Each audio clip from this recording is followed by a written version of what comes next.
Guys, today we're looking at how to easily add up place values. And a lot of the times in maths problems, we'll put it into a real world context for you to make sense of. So I want to focus on one that we've already spoken about in class, and that is the concept of an odometer.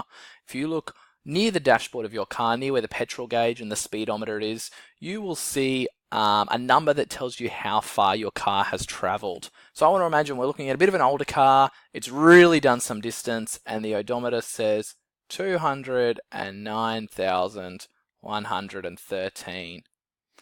Now, imagine that that car travels an additional 100 kilometers. Remember, an odometer always measures kilometers.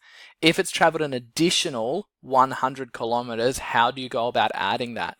Well, you would go straight to your hundreds column, which we know is this one here, because that's where the hundreds place value sits. And all that you do is add on 1. So I like to write it in small and then rewrite it so that it makes sense. So if that car travels an additional 100 kilometers, it has now traveled 209,213 kilometers. Now imagine that car does an additional 1,000 kilometers. This is sort of as hard as it gets, because you would go over here and you would realize, okay, I'm adding a 1 to my thousands column. And just like you're doing an algorithm, you can see 9 plus 1 is going to equal 10. So I need to put my 0 down here and take the 1 across to the 10,000s place. If I've traveled 209,213 kilometers and I travel an additional 1,000 kilometers, I've now done 210,213 kilometers, and my odometer would look like this.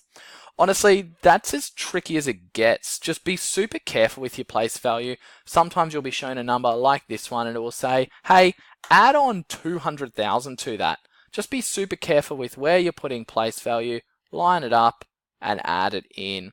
If you're careful with it and you know how it all works, you got your hundreds, tens, ones, you got your thousands, your 10,000s, your 100,000s. If you go back over the basics of place value, you won't have any drama in adding up all of this sort of stuff. The other thing we need to know how to do is how to compare 6-digit numbers easily. So let's say I throw these two numbers up and I say to you, which one is the greater in value? We always would start looking at our hundreds thousand first. Because these both have 800,000s, we know that they're roughly the same size. So we move on to the 10,000s. This number's got a 0 in our 10,000s, whereas this one has an 8. So we know for a fact that this one is the bigger number, the greater number.